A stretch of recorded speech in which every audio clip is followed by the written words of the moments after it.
નમસ્કાર મિત્રો, ગઈકાલે ચંદ્ર ગોવિંદાસજીનું એક ભાષણ સાંભળ્યું, મેં એક વિડીયો સાંભળ્યો અને એમાં ચંદ્ર ગોવિંદાસજી એવું કહે છે કે જે બાપ પોતાની દીકરીને કમાવા માટે મોકલે એને હરામખોર કહેવાય. એટલે ચંદ્ર ગોવિંદાસજી તમે એવું કહેવા માંગો છો કે જે બાપની દીકરીઓ ભણી ગણીને આઈએએસ આઈપીએસ બને છે, કલેક્ટર બને છે, એ બધીના બાપ હરામખોર છે? હે, એક પ્રેક્ટિકલ વસ્તુ તમે વિચારો કે આ 21મી સદીનું ભારત છે ને, અહીંયા ઘણા તમામી હક દીકરીઓને આપવામાં આવે છે જે હક દીકરાઓને આપવામાં આવે છે. અને આ 21મી સદી છે, અહીંયા ઘણા દીકરીઓ ઘરની બહાર નીકળે છે, ભણે છે, ગણે છે, કલેક્ટર બને છે, આઈપીએસ બને છે, તો પ્લેન ઉડાડે છે, પ્લેન ઇન્ડિયન એરફોર્સમાં છે, ફાઇટર જેટ ઉડાડે છે. આટલી બધી દીકરીઓ આગળ વધે છે દેશની, એ આપણા માટે ગર્વની વાત કહેવાય. તમે એમ કહો છો કે દીકરીઓને જે બાપ બારે કમાવા માટે મોકલે હરામખોર કહેવાય. આ વાત વ્યાજબી છે? મને તો વ્યાજબી લાગતી નથી. હે, એક પ્રેક્ટિકલ વસ્તુ તમે વિચારો કે આજે એક બાપ છે, એના ઘરે 3 દીકરીઓ જન્મે છે અને એ 3 દીકરીઓને બાપ કદાચ રિક્ષા ચલાવતો હોય ને 3 દીકરીઓની પાછળ પૂરું જીવન આપી દે, એનું રિક્ષા ચલાવીને એમને ભણાવે ગણાવે, એ કાબિલ બનાવે કે 3 દીકરીઓ પોતાના પગ પર ઊભી રહી. અને ખરેખર એ પોતે દીકરીઓ જે છે પગ પર ઊભી બી રહી, ભણે ગણે લખે, કોઈ આઈએએસ બને, કોઈ આઈપીએસ બને, ઠીક છે. અને ત્યારબાદ બાપની ઉંમર થઈ જાય અને દીકરીઓ જો બાપને એમ કહે કે પપ્પા તમારે અમારા માટે જે કરવાનું હતું એ તમે કરી લીધું, હવે અમારી વારી છે, અમને અમારું કર્તવ્ય નિભાવવા દો. અને ત્યારબાદ એમના પિતા જે રિક્ષા ચલાવતા હતા, બરાબર છે, એમને સારી રીતે એ રાખે, એમની પાછળ 2 પૈસાનો ખર્ચ કરે, ઠીક છે. તો તમે જે કહો છો બરાબર છે કે એનો બાપ જે છે આપણે હરામખોર કહેવાય, તો એ વાત વ્યાજબી છે? મને વ્યાજબી લાગતી નથી.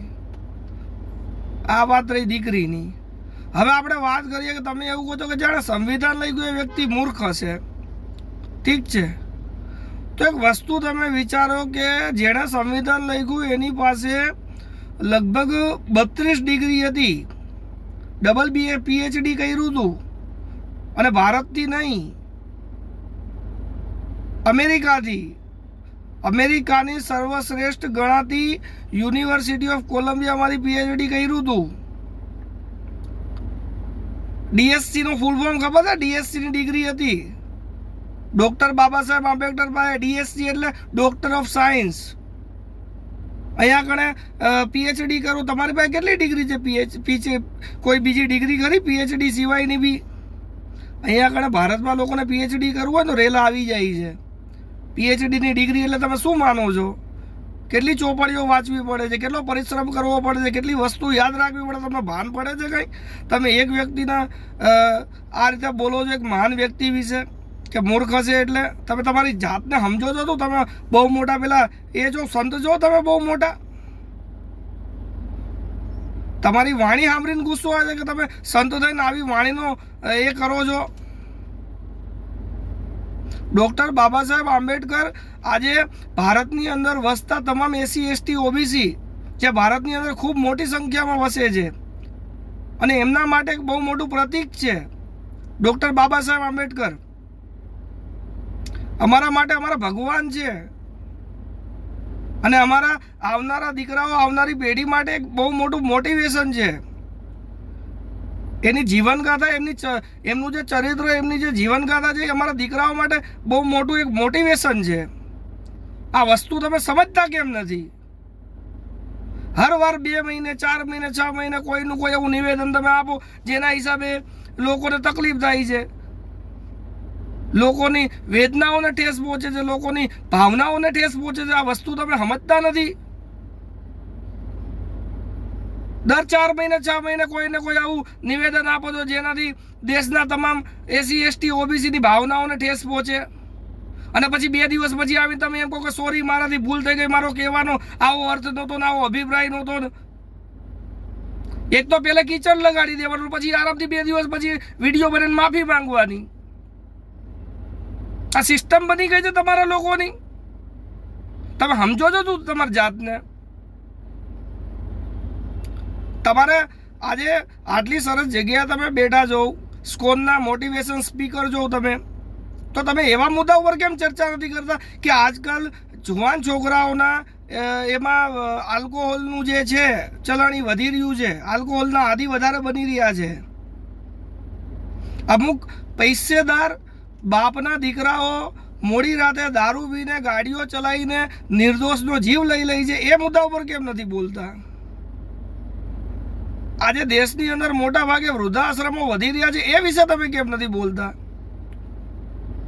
આજ ઘણા બધા લોકો પોતાના મા બાપ મેરેજ પછી મા બાપ સાથે રહેવાનું નથી પસંદ કરતા. તો કેમ એવું થાય છે? એ મુદ્દા ઉપર ચર્ચા કરવાની જ તમારે. પહેલે એવો જમાનો હતો કે છોકરાઓને તો દાદી દાદા જ મોટા કરતા હતા. આજે દાદી દાદા જોડેની જે રમતો છે છોકરાઓની, એમના પોતરાઓની, એ તો દેખાતી જ નથી. એ વિશે ચર્ચા કરવાની છે તમારે. એ ચર્ચા તમે કરતા નથી. આજ ભારતના ખાદ્ય પદાર્થમાં કેટલી બધી મિલાવટ થાય છે, કેટલી બધી ભેળસેળ થાય છે, એ મુદ્દા ઉપર તમારે ચર્ચા કરવી જોઈએ. એ મુદ્દા ઉપર તમે ચર્ચા કરતા નથી. જે મુદ્દા ઉપર ચર્ચા નથી કરવાની એવા મુદ્દા ઉપર તમે ચર્ચા કરો છો. આ તમે ચર્ચા કરીને આખા ગુજરાતની દીકરીઓના બાપના દિલને ઠેસ પહોંચે એવી ચર્ચા કરી છે તમે. તમે એવું કહો છો કે આ સંવિધાન લખવા વાળો મૂર્ખ હશે. તો તમે મને એક વસ્તુનો જવાબ આપો કે આજે એક નાનું ટાઉન વડનગર, ઠીક છે, એની અંદર જે રેલવે સ્ટેશન ઉપર ચા વેચતા વ્યક્તિ શ્રી નરેન્દ્રભાઈ દામોદરદાસ મોદી આ દેશના પીએમ છે. કેની બદોલત? સંવિધાનની બદોલત. આનાથી સારું તમને શું સંવિધાન જોઈએ? આ દેશનો આદિવાસી સમાજ જે જંગલ વિસ્તારમાં વસે છે અને શાંતિપ્રિય જીવન જીવે છે અને કુદરતની વચ્ચે રહેવાનું પસંદ કરે છે, એવી જગ્યામાંથી આવતા શ્રી દ્રૌપદી મુર્મુજી આ દેશના રાષ્ટ્રપતિ છે. કેની બદોલત? સંવિધાનની બદોલત. આનાથી તમારું કયું સારું સંવિધાન જોઈએ? સમજતા નથી કોઈ વાતે. આવી ચર્ચા કરીને તમે આ લો એન્ડ ઓર્ડરમાં તકલીફો ઊભી કરવા માંગો છો. તમને ખબર નથી પડતી કે આજે બી દેશનો મોટા ભાગનો જે છે એક મોટી સંખ્યામાં દેશમાં એસસી એસટી ઓબીસી લોકો વસે છે, જે BR આંબેડકરને ભગવાનના રૂપે જોઈએ છે, પણ આ વસ્તુ તમારા દિમાગમાં નથી બેસતી. મારી નમ્ર વિનંતી છે ગૃહમંત્રી સાહેબને, હર્ષ સંઘવી સાહેબને, અને મારી નમ્ર વિનંતી છે ગુજરાતના મુખ્યમંત્રી શ્રી ભૂપેન્દ્રભાઈ પટેલને કે સાહેબ આવું જે નિવેદન આપતા હોય એના ઉપર કાયદેસરની FIR કરો અને એમને કડકમાં કડક કાર્યવાહી થવી જોઈએ.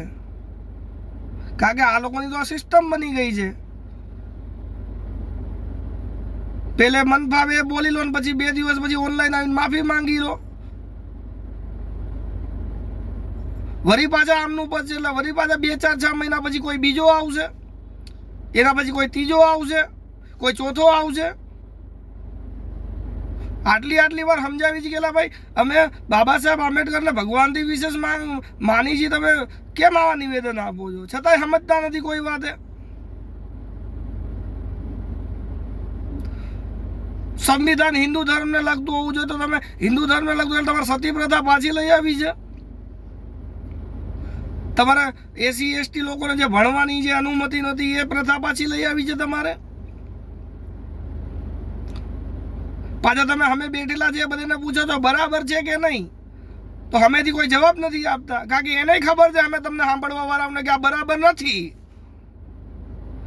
આ 21મી સદી છે, આ બધી વિચારધારા અહીંયા ના ચાલે. આટલું સારું સંવિધાન આપ્યું છે. આ દેશના 4147 અલગ અલગ જાતિના લોકો આ દેશમાં વસે છે. આ ભારતની આઝાદી 75 વર્ષ થયા, હજી ભારત એકજૂટ છે. દુનિયાના બીજા દેશોમાં નજર નાખીને આવો, કેટલા બધા દેશોના વિભાજન થઈ ગયા છે, બબે ભાગ થઈ ગયા છે. કેની બદોલત? આજે બી 75 વર્ષ પછી ભારત એક છે. કેની બદોલત? ડૉક્ટર બાબા સાહેબની બદોલત અને ડૉક્ટર બાબા સાહેબે આપેલા જે એમના જે સંવિધાન છે એની બદોલત છે. બસ આટલું જ કહેવું હતું મારે. હર્ષ સંઘવી સાહેબને ભૂપેન્દ્રભાઈ પટેલને નમ્ર વિનંતી છે કે આવા લોકોની સામે કડકમાં કડક કાર્યવાહી કરવી જોઈએ, કાયદેસરની FIR કરવી જોઈએ, અને બીજી વાર આવો કોઈ લોકોની ભાવનાઓને ઠેસ ન પહોંચે એ રીતનું કોઈ નિવેદન ના આપે એ રીતનું કાર્યવાહી કરો, તો જ આ લોકો સુધરશે. નહીં તો આ પ્રથા આમનામ ચાલતી જ આવશે. ઠીક છે. જય ભીમ, જય સંવિધાન, ભારત માતા કી જય.